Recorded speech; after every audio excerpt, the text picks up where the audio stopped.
කොහොමද ඔයාලට? අද මම මගේ දවල් මෙනු එක හදාගන්න තමයි මේ යන්නේ. හරිම සිම්පල් කෑම ටිකක් තමයි හදන්නේ. ඔයාලත් එන්නකෝ එහෙනම් මාත් එක්ක. අපේ ගෙදර කුස්සියේ මෙන්න මේ වැල් වගේක් දාලා තියෙනවා. අපි මේක පුංචි බෝතලයක් කපලා ඒකට වතුර දාලා තමයි දාලා තියෙන්නේ. හැබැයි දැන් ඒක සවුත් වෙලා කොළ කහ වෙලා මලානික වෙලා තියෙන්නේ. ඒ නිසා මම හිතුවා මේක අලුත් කරන්න. මුලින්ම වතුර ටික අයින් කරලා අලුත් වතුර ටිකක් දාලා අලුතින් වැල් ටිකක් කපාගෙන ඇවිල්ලා වාස් එක මම මේ අලුත් කරන ගමන් තමයි ඉන්නේ. හරිම ලස්සනයි මේ වැල්. ඇත්තටම මම මේ වැලට කියන නම නම් දන්නේ නැහැ. හැබැයි අපේ ගෙදර පාර ඉස්සරහා මේ වැල් ගොඩාක් තියෙනවා. මම ඉතින් ඒකත් කරගෙන මේ වැඩ කරපු තැන අස්පස් කරලා උයන්න තමයි දැන් මේ හදන්නේ. මුලින්ම මම බත් එක හදාගන්න තමයි හැදුවේ. අද මම කැකුළු බත් තමයි හදන්න හිතුවේ. මොකද මේ දවස් ටිකේම සුදු බත් කෑවේ. ඒ නිසා කැකුළු බත් තමයි අද කන්නේ. මුලින්ම මේ වගේ හොඳට හාල් ටික හොදගෙන රයිස් කුකර් එකේ අපි බත් එක හදාගමු. අද බොහොම සිම්පල් කෑම ටිකක් තමයි මම හදන්න හිතුවේ. මොකද අද මම විතරයි ගෙදර ඉන්නේ. මේ තියෙන්නේ අපේ ගෙදර තියෙන කරපිංච ගහ. ගොඩක් උසයි මේ ගහ. කෝටුවක් නැතුව මේකෙන් කඩන්න බෑ. මට දැන් කෝටු හොයා ඉන්න වෙලාවක් නෑ. ඒ නිසා මම පල්ලෙහා අතු ටික පහත් කරලා කරපිංච කොළ දෙක තුනක් කඩාගෙන ආවා. අද මම මුලින්ම හදන්න හිතුවා පරිප්පු. පරිප්පු කියන්නේ ඉතින් අපේ ජාතික ආහාරය වගේ දෙයක්නේ. පරිප්පු කරි එක අපේ පිඟානේ නැත්නම් හරිම පාළුයි වගේ දෙයක් දැනෙනවා. ඒ තරම් පරිප්පු කන්න කැමතියි. හරි පරිප්පු එකත් හොදගත්තා. ඒ පාර අපි පරිප්පු කරි එකට ඕන කරන දේවල් ටික කපා ගමු. මුලින්ම මම ලුණු තමයි මේ කපා ගන්න යන්නේ. ඊට පස්සේ අපි සුදු ලුණු කපා ගමු. මේක මම තල්ලා තමයි චූටි කෑලි වලට කපා ගන්නේ. මොකද ඒ පාර රසයි ගොඩක්. ඊට පස්සේ අපි මේකට ඕන කරන අනිත් ඒවා ටිකක් දාගමු. මිරිස් කුඩු දැම්මා. ඒ පාර 3-5 කහ උළුහල් ඇට ටිකක් ලුණු රම්පේ කරපිංචා මේ ඔක්කොම ටික දාලා ඉවර වෙලා වතුර ටිකකුත් දාලා මේක හොඳට කවලම් කරගෙන අපි දැන් මේක හදාගමු.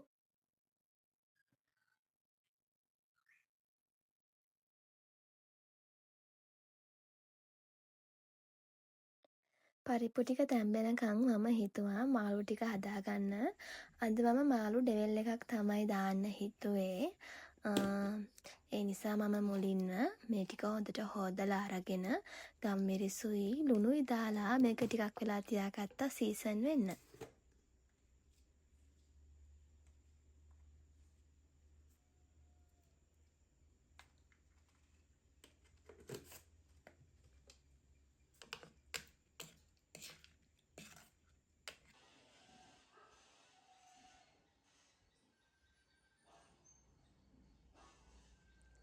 එතන වැඩේ ඉවර වෙනකොට පරිප්පු ටික තැම්බිලා ඉවරයි. මම දැන් මේ මිටිකිය ටික තමයි දාගත්තේ. දාලා ඉවර වෙලා හොඳට හැඳි ගන්න ඕන මේ වගේ. ඔන්න ඉතින් අපේ පරිප්පු එක දැන් හැදිලා ඉවරයි.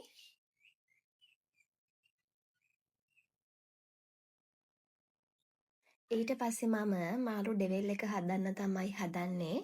ඒකට ඕන කරන දේවල් ටික තමයි මම මේ කපලා කොටලා සූදානම් කරගන්නේ.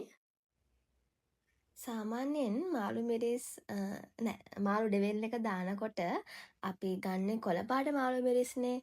ඉතින් අපේ ගෙදර කොළපාට මාළු මිරිස් තිබුණේ නැහැ. තිබුණේ ඉදිච්ච ඒවා. ඉදිච්ච මාළු මිරිස් කරල් තමයි තිබුණේ. ඉතින් කමක් නෑ කියලා හිතලා මම පටන් ගත්තා. ඉතින් මාළු ඩෙවල් එක හදන්න රතු පාට මාළු මිරිස් දාලා.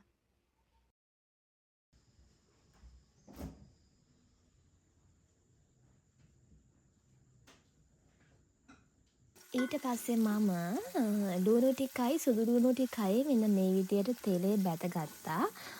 ඊට පස්සේ මම මේකට කලින් බැදගත්ත මාළු කෑලි ටිකත් ඇඩ් කරා. ඒ පාර කෑලි මිරිසුයි ගම්මිරිසුයි මේ ඔක්කොම දාලා මම ටිකක් හොඳට මික්ස් කරා ඒ පාර.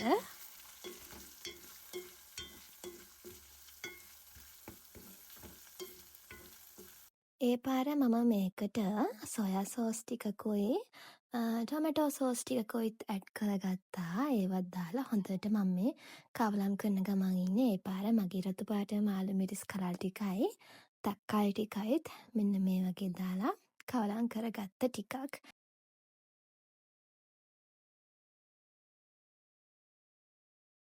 මම මේකට ලුණු දාගත්තා. ඒ පාර දැන් මේ මම දැම්මේ ඉඟුරු කුඩු ටිකක්.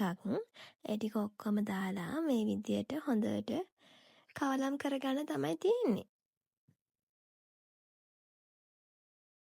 ඒ වැඩ ටික කරන අතරතුර බත් එකත් බලන්න ඕන. ඉතින් මම ඒකත් පියන ඇරලා බැලුවා. බත් එක නම් දැන් රෙඩි.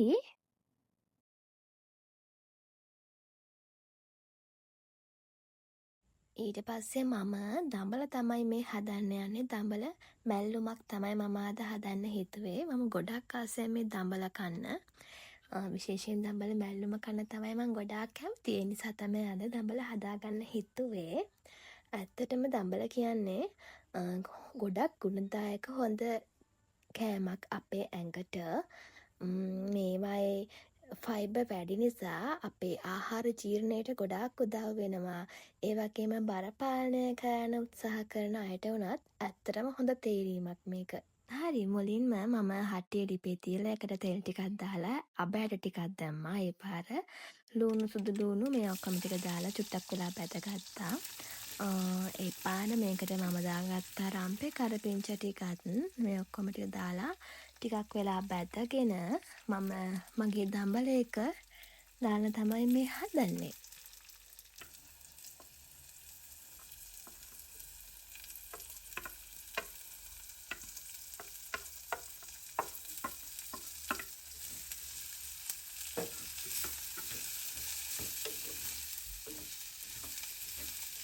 මම මේකට කැරි මිරිස් චුට්ටක් දැම්මා. ඒ පාර තව දාගත්තා කහ ටිකක්.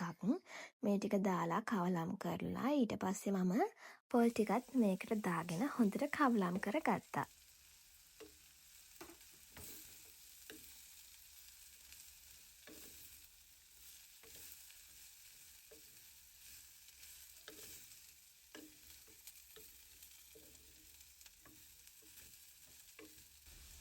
මම මේ දැන් දාගත්තේ ලුණු.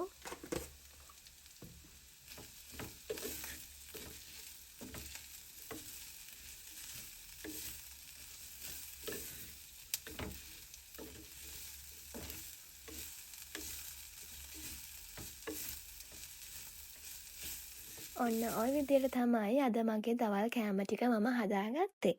එහෙනම් මං දැන් මේක ටක් ගාලා කාලා එන්නම්. අපි ආයෙම දවසක අලුත් vlog එකකින් හම්බෙමු. ඔයාලා හැමෝම පරිස්සමින් ඉන්න. බයි.